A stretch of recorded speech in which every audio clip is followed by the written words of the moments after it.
بسم اللہ الرحمن الرحیم۔ السلام علیکم ورحمۃ اللہ وبرکاتہ۔ پیارے ناظرین، آج ہم آپ کو آیت الکرسی کی فضیلت کے بارے میں بتائیں گے کہ اگر ہم صبح سویرے 5 مرتبہ آیت الکرسی پڑھنے کا معمول بنا لیا جائے تو اس سے ہمیں کیا فائدہ ہوگا۔ پیارے ناظرین، ایک دفعہ حضور اکرم صلی اللہ علیہ وسلم سے ایک شخص نے عرض کیا کہ مجھے کوئی ایسی چیز بتائیں جس سے مجھے نفع حاصل ہو، تو آپ صلی اللہ علیہ وسلم نے فرمایا کہ آیت الکرسی پڑھا کرو، نگہبانی کرے گا اللہ تیرے اور تیری اولاد کی، نگاہ رکھے گا اللہ تیرے گھر پر، حتیٰ کہ تیرے ہمسائے کے گھر بھی اللہ کی حفاظت میں ہوں گے۔ حضور اکرم صلی اللہ علیہ وسلم کا ارشاد ہے کہ جو شخص ہر فرض نماز کے بعد 1 مرتبہ آیت الکرسی پڑھتا ہے، جنت اس پر واجب کی گئی، جنت اور موت اس کے درمیان کوئی چیز حائل نہ ہوگی۔ ایک شخص نے حضور اکرم صلی اللہ علیہ وسلم سے عرض کیا کہ میرے گھر میں خیر و برکت نہیں ہے۔ حضور اکرم صلی اللہ علیہ وسلم نے ارشاد فرمایا کہ تم آیت الکرسی کیوں نہیں پڑھتے؟ آیت الکرسی کے بارے میں اور بھی کئی احادیث مبارک ہیں جس سے ظاہر ہوتا ہے کہ اس میں بہت برکات ہیں۔ حضرت ابو ہریرہ رضی اللہ عنہ فرماتے ہیں، حضور اکرم صلی اللہ علیہ وسلم نے صدقہ اور فطر کی حفاظت کا کام میرے سپرد فرمایا۔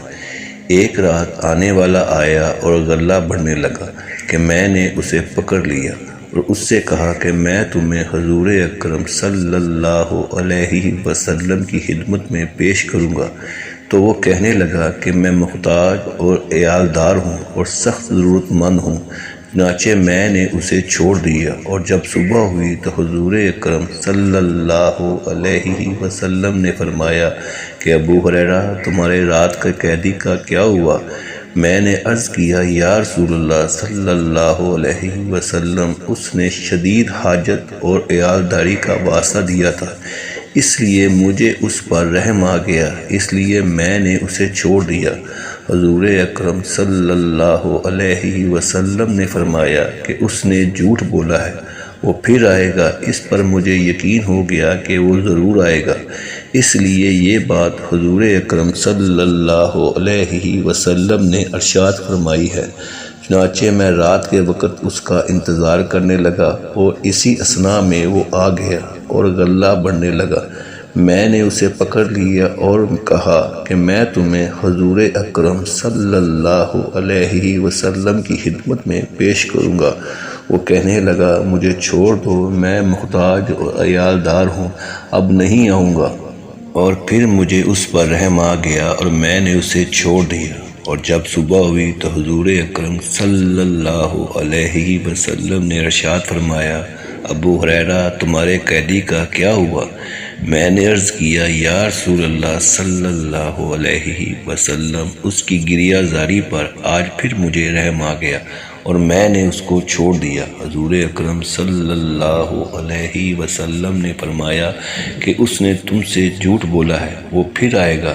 چنانچہ میں اس کے انتظار میں تھا کہ وہ پھر آ گیا اور غلہ بھرنا شروع ہو گیا، بس میں نے اسے پکڑ لیا اور کہا کہ آج تو میں تمہیں نہیں چھوڑوں گا اور تمہیں حضور اکرم صلی اللہ علیہ وسلم کے پاس تمہیں ضرور لے کر جاؤں گا۔ وہ بولا تم مجھے چھوڑ دو، میں تمہیں چند کلمات سکھاتا ہوں جس کے پڑھنے سے اللہ تمہیں نفع دے گا۔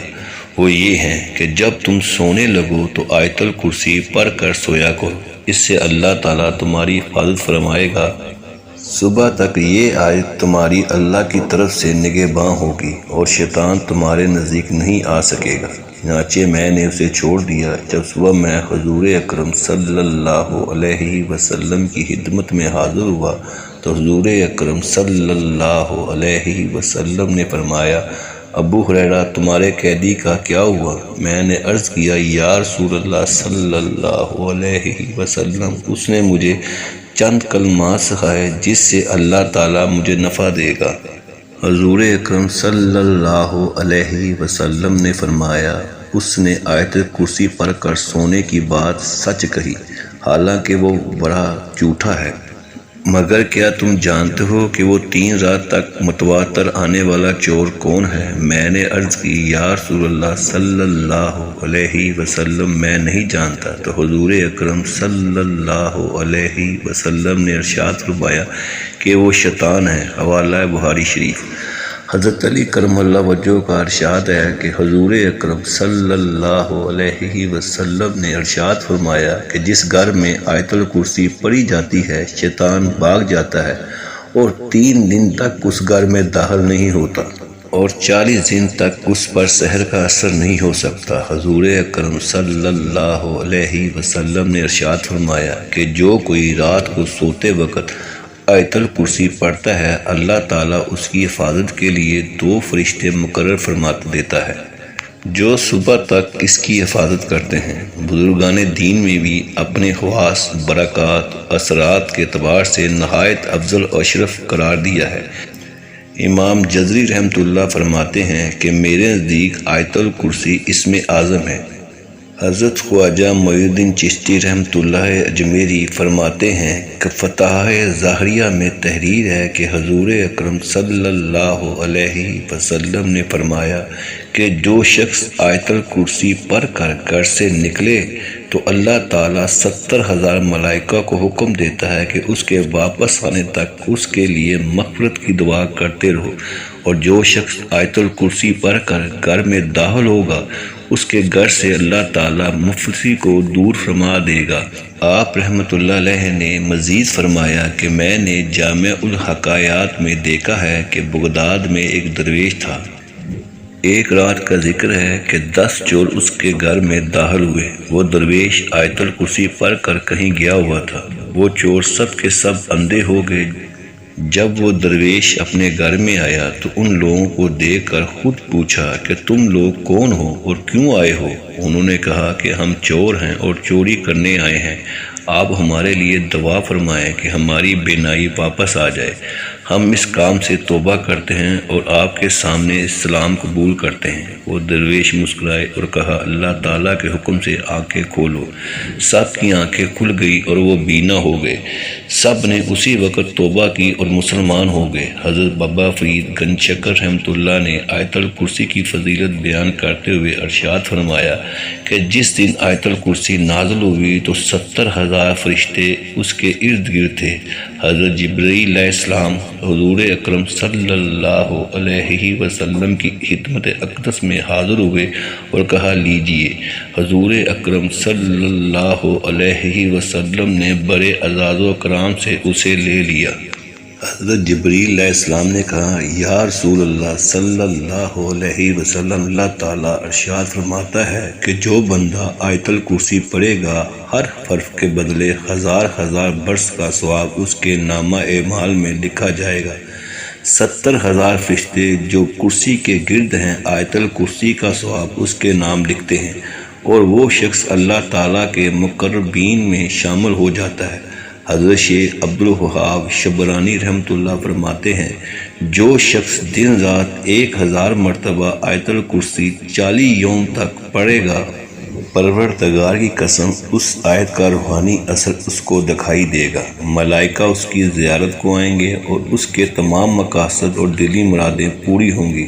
دوستو، زندگی کا تجربہ یہ بتاتا ہے کہ اللہ تعالیٰ کی مدد جیسی کوئی مدد نہیں۔ مشکل سے مشکل صورتحال اچانک اپنا رخ بدلنے لگتی ہے، غیب سے اسباب پیدا ہوتے ہیں۔ بعض اوقات دماغ میں کوئی ایسی بات آ جاتی ہے کہ آدمی محسوس کرتا ہے کہ یہ اس کے لیے عالم غیب مدد آئی ہوئی ہے، اور بعض اوقات ایسی جگہ سے مدد پہنچتی ہے جو آدمی کے تصور میں بھی نہیں ہوتی۔ لیکن یہ سب اس وقت ممکن ہے کہ جب آپ اللہ تعالیٰ پر کامل یقین ہو۔ دنیاوی کاموں کے لیے دنیاوی اسباب اختیار کرنا اور جائز طریقوں سے ہر ممکن کوشش کرنا ضروری ہے، بلکہ اس کا کرنا اسلامی نقطہ نظر سے فرض ہے۔ لیکن کوششوں کا انجام اللہ تعالیٰ کے ہاتھ میں، وہ چاہے تو بعض اوقات معمولی کوشش بھی باآور ہو جاتی ہے اور نہ چاہے تو انتہائی جد و جہد بھی رائے گاہ جاتی ہے۔ اس لیے ہر حال میں اللہ تعالیٰ سے مدد کا طلبگار رہنا چاہیے، کیونکہ اللہ تعالیٰ ہی حقیقی کارساز ہے۔ میرے پیارے ناظرین، خود سوچئے کہ یہ آیت ہے، اس کے پڑھنے کا اتنا اجر ہے، تو سوچیں پورا قرآن پڑھنے کی کتنی فضیلت ہوگی۔ تو دوستو، قرآن کو پڑھیں اور سمجھیں اور اس پر عمل کیجئے، یہی کامیابی ہے۔ آپ کو پڑھنے سمجھنے میں دقت ہو تو علماء کرام سے رابطہ کیجئے اور اس کو دل لگا کے سیکھیے، کیونکہ قبر ان سختیوں اور آخرت کے مراحل میں کوئی دنیاوی ڈگریاں کام نہیں آئیں گی، اور اگر کوئی چیز کام آئے گی تو وہ قرآن کا سیکھنا، سمجھنا اور اس پر عمل پیرا ہونا ہے۔ اللہ تعالیٰ سے دعا ہے کہ ہمیں قرآن مجید سمجھنے کی توفیق عطا فرمائے اور اس کو ہمارے لیے حجت بنائے، آمین ثم آمین۔ آخر میں نیک لوگوں کے چند اقوال۔ نمبر 1، کسی اللہ والے نے فرمایا کہ بندے میں زہد کی مقدار اس قدر ہوتی ہے جتنا اسے آخرت سے لگاؤ ہوتا ہے۔ نمبر 2، کسی بزرگ نے فرمایا اللہ تعالیٰ نے برائیوں کے مجموعے کو دنیا کا نام دے دیا ہے۔ نمبر 3، کسی اللہ والے نے فرمایا جب کسی کو دنیا میں نعمت سے نوازا جاتا ہے تو آخرت میں اس کے 100 حصے کم کر دیے جاتے ہیں۔ شکریہ۔